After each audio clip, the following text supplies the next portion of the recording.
अस्सलाम वालेकुम व्यूवर्स। मैं Ali Hussain green life story से हाजिर हूँ।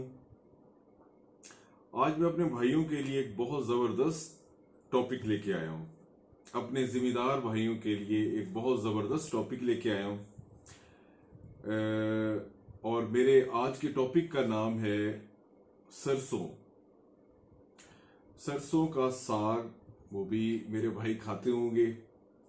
और हमारी जो आज की बातचीत है वो सरसों के ऑयल के बारे में है। सरसों की मुख्तलिफ वैरायटियां हैं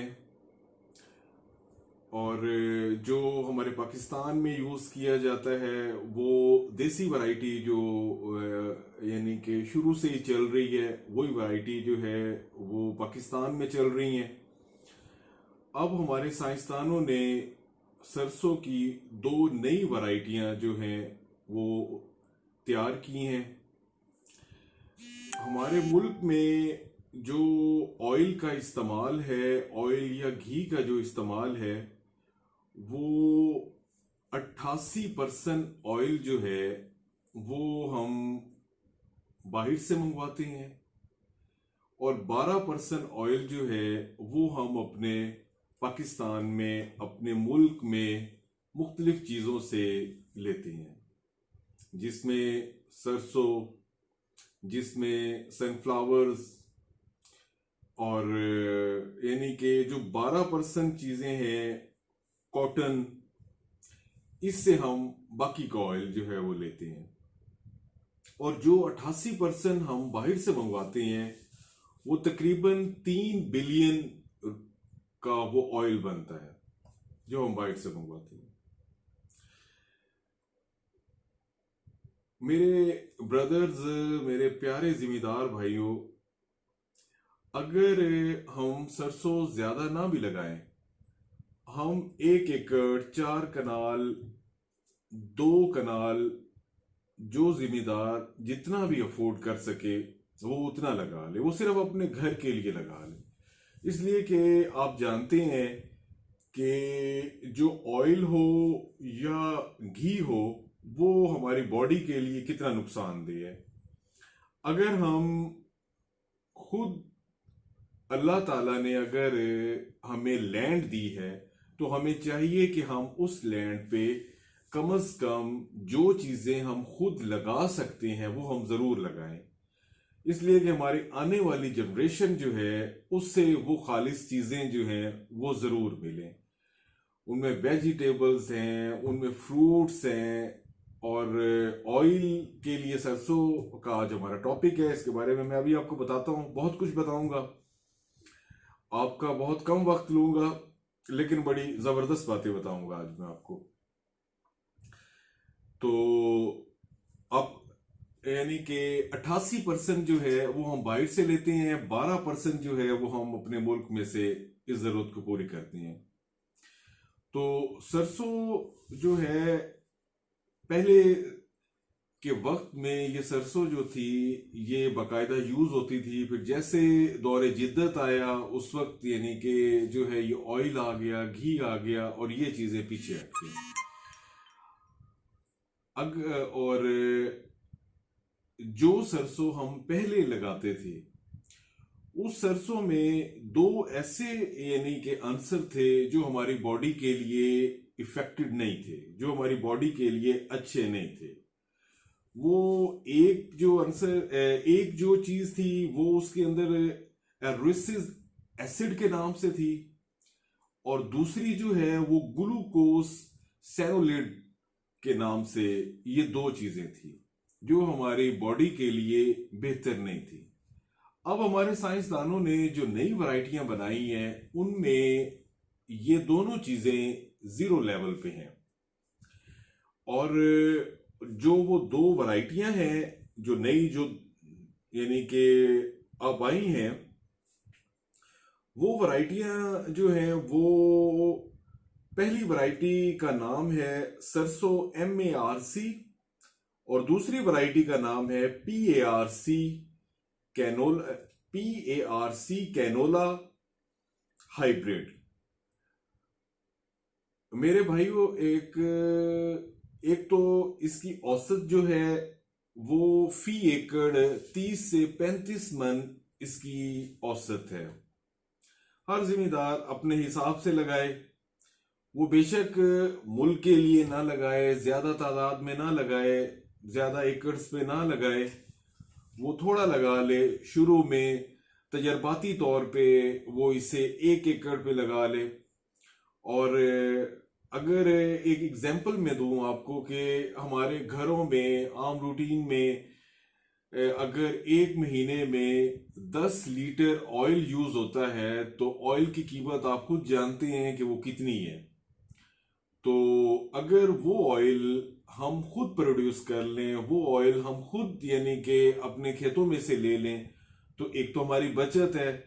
दूसरी यानी कि ये है कि हमें ये पता होगा कि ये कुदरती चीज है, अल्लाह की बनाई हुई चीज है, इसमें किसी किस्म का कोई केमिकल नहीं है, ये खालिस चीज है। और इसलिए हमें जरूर कोशिश करनी चाहिए कि ये हम लें। और ये हमें यानी इसका फी मन जो है ये 2500 रुपया फी मन यानी कि इसकी कीमत है। और ये हमें जो दस्तयाब हो सकता है वो हमें NARC से हमें ये मिल सकता है। और उसके अलावा NARC से राब्ता करके जिन जिम्मेदारों को उन्होंने बीज दिया था उनसे भी हमें ये दस्तयाब हो सकता है। 1 एकड़ में 2 किलो बीज इसका जो है वो काफी है।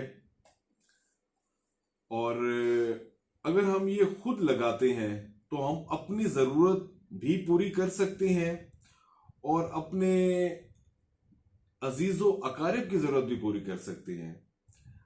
अजीजो अकारिब से मुराद यही है जो हमारे यानी कि क्लोज रिलेशन वाले हैं, हम उन्हें भी ये हैबिट जो है वो डाल सकते हैं।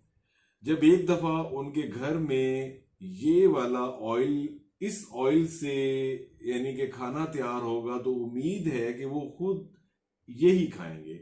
ये मैंने खुद यूज किया है हमारे घर में, यानी कि वो 1 माह यानी कि सरसों का ऑयल ही यूज हुआ।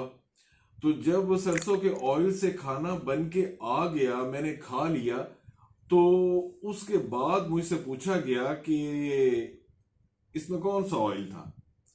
तो मैं बिल्कुल जज नहीं कर सका कि इसमें कौन सा ऑयल था। यानी कि सरसों के ऑयल के खाने में कोई स्मेल, कोई ऐसी चीज, कुछ भी ऐसा नहीं होता। और एनर्जेटिक तो फिर ये होता ही है। और हमारी आने वाली, मेरी असल में ये वीडियो बनाने का मकसद यही था कि अगर अल्लाह ताला ने हमें लैंड दी है, बेशक किसी को ज्यादा दी है, किसी को थोड़ी दी है, और जिन हजरात को दी है वो जरूर लगाएं और वो लगा के अपनी आने वाली नस्ल के लिए जरूर ये कोशिश करें। और इसलिए कि अगर हमारी आने वाली नस्ल सेहतमंद होगी तो हमारा पाकिस्तान सेहतमंद होगा, और अगर हमारा पाकिस्तान सेहतमंद होगा, वो तरक्की में होगा, तो हम ऑटोमेटिकली सब खुशहाल होंगे। इसलिए मेरे जिम्मेदार भाइयों के लिए एक आप रिक्वेस्ट समझ लें और आप ये जरूर लगाएं, मेरे कहने पे लगाएं, इसलिए कि ये आपके बच्चों के लिए अच्छा है, ये मेडिकल तौर पे अच्छा है। अगर आज आप ये हैबिट डाल लेंगे तो कल आप खुद सब्जियां भी लगाएंगे और आने वाले वक्त में आप खुद फ्रूट्स भी लगाएंगे। जरूरी नहीं कि आप फ्रूट्स के बागात लगाएं, आप बहुत ज्यादा तादाद में सब्जियां लगाएं। अगर आप 2 भिंडी के पौधे लगाते हैं ना, तो वो 2 भिंडी के पौधे आपके घर की जरूरत पूरी कर सकते हैं। अगर आप गमलों में 2 टमाटर के पौधे लगाते हैं ना, तो वो 2 टमाटर के पौधे आपके घर की जरूरत वो पूरी कर सकते हैं। अगर आप यानी कि खीरा लगा लेते हैं, करेला लगा लेते हैं, मिर्च लगा लेते हैं, और जरूरी नहीं कि यानी कि घरों में जो है वो जमीन ज्यादा हो, कुछ हो, आप गमलों में लगा सकते हैं। आप यानी कि जो ये गट्टू होते हैं, इन गट्टुओं में आलू लगा सकते हैं, बहुत कुछ कर सकते हैं। अब तो इंटरनेट का दौर है, इंटरनेट के दौर पे आप सर्च करके बहुत कुछ देख सकते हैं। और आपको ये भी, और इसमें आप किसी किस्म की कोई खाद ना डालें, इसलिए कि आपको ज्यादा औसत नहीं चाहिए, आपको अपने घर की जरूरत चाहिए, कि जो आपके घर की हांडी की जरूरत हो, आपको तो वही चाहिए। इसलिए यानी कि आप वही लगाएं जो आपके घर के लिए हो, उसमें आपको किसी किस्म की कोई खाद डालने की कोई जरूरत नहीं है। आप यानी कि जो है वो सिर्फ और सिर्फ यानी कि जो है वो जो अगर ज्यादा ही कुछ करना हो तो गाय भैंस का जो हमारा ऑयल होता है वो डाल दें, आप पत्तों की खाद डाल दें, आप यानी कि जो हमारे घर की वेस्ट सब्जियों की फ्रूट्स की जो छिलकों से जो खाद बनती है वो घर में ही बना के आप वो डाल सकते हैं। तो ये एक छोटी सी अपील थी मेरे भाइयों के लिए कि मैं यानी कि ये अपने भाइयों से ज़रूर शेयर करूं। मेरा एक दोस्त है इस्लामाबाद में, वो रहते हैं, उन्होंने यानी कि मुझे बताया था, मेरी तरफ बीज भी भेजे हैं। इंशाल्लाह ताला मैं यानी कि ये लगाऊंगा भी सही, और लगा के भी अपने भाइयों को दिखाऊंगा। और लगाने से पहले यानी कि जो है जो ऑयल दस्तयाब है वो तो हम यूज़ कर रहे हैं, लेकिन जो मेरे जिम्मेदार भाई हैं वो ज़रूर ये इस्तेमाल करें। बहुत शुक्रिया, मैंने आपका वक्त लिया। अल्लाह ताला आपको खुश रखे, आबाद रखे अपने घर में, अल्लाह ताला आपको कोई परेशानी ना आने दे। बहुत मेहरबानी, शुक्रिया, अल्लाह हाफिज़।